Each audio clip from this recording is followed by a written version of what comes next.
Stigmatisation, mendicité, ce sont là, entre autres, les mots auxquels sont souvent soumis les handicapés dans plusieurs pays au monde et particulièrement en Afrique. Au Togo, des ONG assistent certains handicapés moteurs à se prendre en charge en leur offrant des formations de fabrication des marionnettes. Sinon pas facilement assimilés, je dirais même pour cette première édition, ce n'est que la base de marionnettes, d'un type de marionnettes que nous leur avons appris. Parce qu'il y a plusieurs types de marionnettes. Celle que nous leur avons appris paraît la plus facile et nous comptons dans l'avenir évoluer dans d'autres types de marionnettes. Cette initiative qui éloigne la fatalité des handicapés redonne espoir de vivre aux bénéficiaires qui souhaitent d'ailleurs sa pérennisation. Cette formation m'a permis d'avoir l'expérience en fabrication des marionnettes et elle nous a permis également de savoir comment manipuler pour faire la sensibilisation.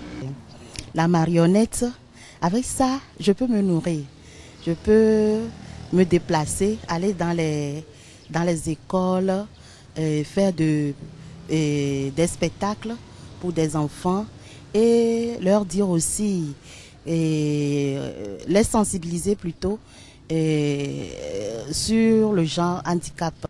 Nous voulons avoir encore beaucoup de maîtrise dans la fabrication de la marionnette pour que cette formation puisse continuer. Celle-ci ne nous est pas suffi. Les handicapés fabricants des marionnettes pourront vivre de cette activité s'ils reçoivent assez de commandes et d'invitations pour des animations. Une manière de décourager les phénomènes déplorables de mendicité qui ont cours dans les feux tricolores dans certaines villes en Afrique.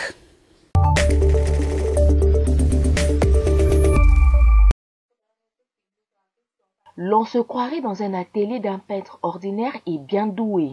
Ces tableaux sont peints ici dans un quartier périphérique de Kinshasa par Rose Mata. Infirme de naissance, cet artiste est une profane dans ce monde de la peinture. Comme tout artiste, ce goût lui est inné et la performance est acquise sur le banc de l'école dans la province de l'Équateur dans la partie ouest de la République démocratique du Congo d'où elle est native. Faute des moyens financiers, Maman Rose n'a pas pu poursuivre ses études. Mais ne voulant pas faire de sa condition une fatalité, le désir de migrer vers la capitale Kinshasa va transformer sa vie et sa personne. Ici à Kinshasa, elle a reçu les mérites de plusieurs organismes dont la dernière en date est celle des femmes héroïnes de la République démocratique du Congo en juin 2015. L'autosatisfaction fait partie des vices que déteste Rose Mata. Mère de 3 garçons, Maman Rose est connue en République démocratique du Congo et partout ailleurs comme artiste peintre. Ses tableaux sont exposés et vendus plus aux étrangers. J'aimais beaucoup dessiner. Une fois à Kinshasa, je trouvais plaisir à regarder les tableaux qu'on exposait à la gare centrale. Et je me disais qu'un jour, moi aussi, je serais comme eux, artiste.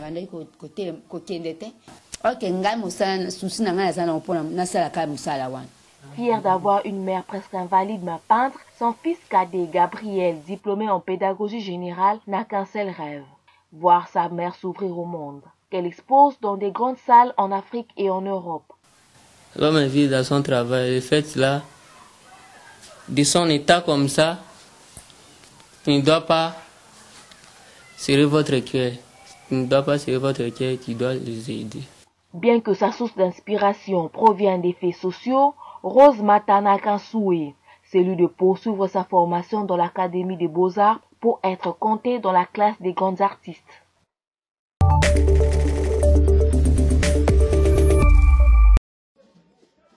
C'est dans un climat de convivialité que les artistes congolais évoluent dans les différents secteurs, peinture, musique, théâtre, littérature, pour ne citer que ceux-là, se sont réunis pour accueillir les nouveaux membres du comité de gestion de leur société qui est la Société congolaise de droits d'auteur et droits voisins, SOCODA. C'est le secrétaire général du ministère de la Culture qui a procédé à la remise des clés du bureau longtemps scellé par la justice congolaise pour détournement des fonds.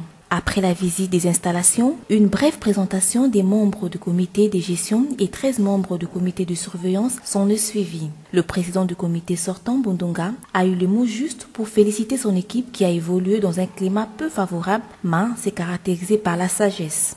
Il a par ailleurs fait savoir à l'assistance qu'il est prêt à apporter son expertise pour la promotion et l'épanouissement de la SOCODA. Monsieur le Président, vous êtes artiste et vous connaissez le milieu des artistes de notre pays. Nous n'allons pas dire ici que tout ce que nous avons fait était rose. D'ailleurs, comme le dit si bien, jamais rose sans épines. Nous n'avons pas été que performants. Nous avions nos faiblesses. En vous passant le relais, le souci, Monsieur le Président, c'est de vous relever le défi. Verkis Mateta, président du conseil d'administration de SOCODA, se dit très optimiste pour redonner à cette société bousculée par des conflits de tout genre la visibilité qui est la sienne. Beaucoup de dossiers importants devront être minutieusement examinés.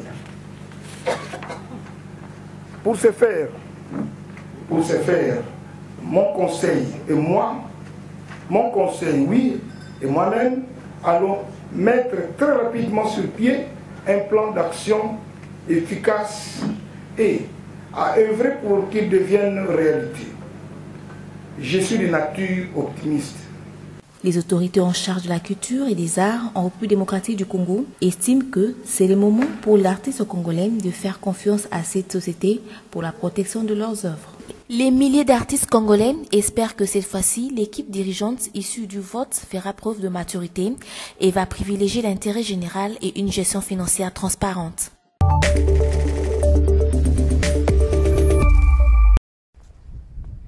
Pour accéder au château de Peyrepertus en pays Qatar, il ne faut pas avoir peur de grimper pendant 800 mètres et sous la chaleur. C'est des forteresses imprenables, ce qu'on appelle les citadelles du vertige. Pour y venir, ça se mérite. Puis il ne faut pas avoir peur du vertige. Des constructions uniques que le maire de la commune souhaite voir classées au patrimoine mondial de l'UNESCO. On les connaît sous le nom de château Qatar. Au XIIIe siècle, les Cathares, des chrétiens dont les croyances sont jugées hérétiques par l'Église catholique, sont protégés par les seigneurs locaux. Ici, c'est Guillaume de Peyrepertus qui les accueille et refuse de se soumettre à la couronne jusqu'au milieu du XIIIe siècle. Les Cathares n'étaient pas des bâtisseurs, n'ont jamais rien construit. Ce sont des forteresses médiévales édifiées sur des anciens castrums qui appartenaient aux seigneurs occitans qui ont été conquis durant la croisade. Le roi Louis IX décide alors de fortifier ces châteaux, 7 au total, pour renforcer la frontière entre le royaume de France et celui d'Aragon. Aujourd'hui, on fait des travaux de restauration, on alimente le chantier par hélicoptère. Donc imaginez à l'époque, ces châteaux ont été construits en place, les carrières étaient sur le monument. Donc ce fut un exploit technique au XIIIe siècle. Une architecture directement inspirée de celle de la cité de Carcassonne, classée au patrimoine mondial de l'UNESCO en 1997. Aujourd'hui, Sébastien Plat espère que l'organisation internationale reconnaîtra le caractère unique et la valeur exceptionnelle de ces châteaux. Les touristes en visite soutiennent l'initiative. Si ça permet au site de perdurer dans le temps, oui, pourquoi pas, et à celui-ci, et à d'autres aussi. Ça serait certainement une bonne chose, parce que c'est quand même notre patrimoine, une partie de notre histoire, de nos religions. Si pour tout et autant le catharisme était une religion. Chaque année, les châteaux du pays Qatar attirent presque 3 millions de touristes. Un classement au patrimoine mondial de l'UNESCO permettrait de rentrer dans la cour des grands, en attirant encore plus de touristes étrangers, et notamment asiatiques.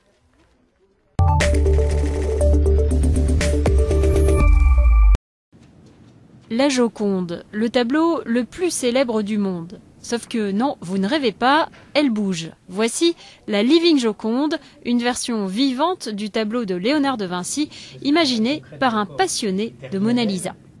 C'était déjà le projet de Léonard de Vinci, à mon sens, et au sens de nombreux observateurs évidemment, de rendre vivant son sujet, son modèle. Donc aujourd'hui on a les moyens, avec l'image de synthèse, l'intelligence artificielle, les objets connectés, etc., de véritablement animer dans la vie ce personnage. Et c'est ici, à l'école des métiers de l'Internet et du multimédia à la Défense, que le projet a pu prendre forme.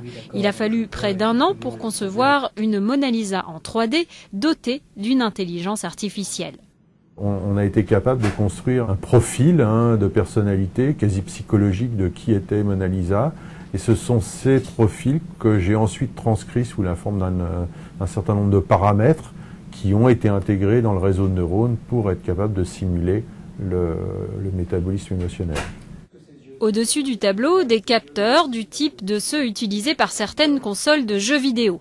Ils permettent à la Joconde de réagir au mouvement de la personne qui la regarde. Cette personne qui est là, si elle se comporte d'une manière agréable et positive dans la relation, alors elle-même, ça va accentuer son sourire et elle va être de plus en plus accueillante. Mais si ça se passe pas très bien, parce que les gens s'agitent, ils sont juste là pour... ils n'ont pas compris qu'il fallait être dans une relation plus calme, alors à ce moment-là, ça va un petit peu l'énerver. L'objectif est de commercialiser le tableau. Et le concept sera également décliné sous forme de bijoux connectés. Un prototype vient d'être réalisé chez Maton, cet atelier de joaillerie. Il faut que ça puisse, je l'espère, intéresser aussi bien un jeune, un ado qui trouve sympa cette Mona Lisa et que lui aussi il a envie d'en avoir une qui vit avec lui sur son épaule. Et ça s'adresse également à un grand collectionneur qui connaît très très bien l'histoire de l'art. Et pour ceux qui ne pourraient plus se passer de vivre avec la Joconde, une application est également en cours d'élaboration. On pourra même lui envoyer des messages, sachant que Mona Lisa n'est pas toujours sensible aux flatteries.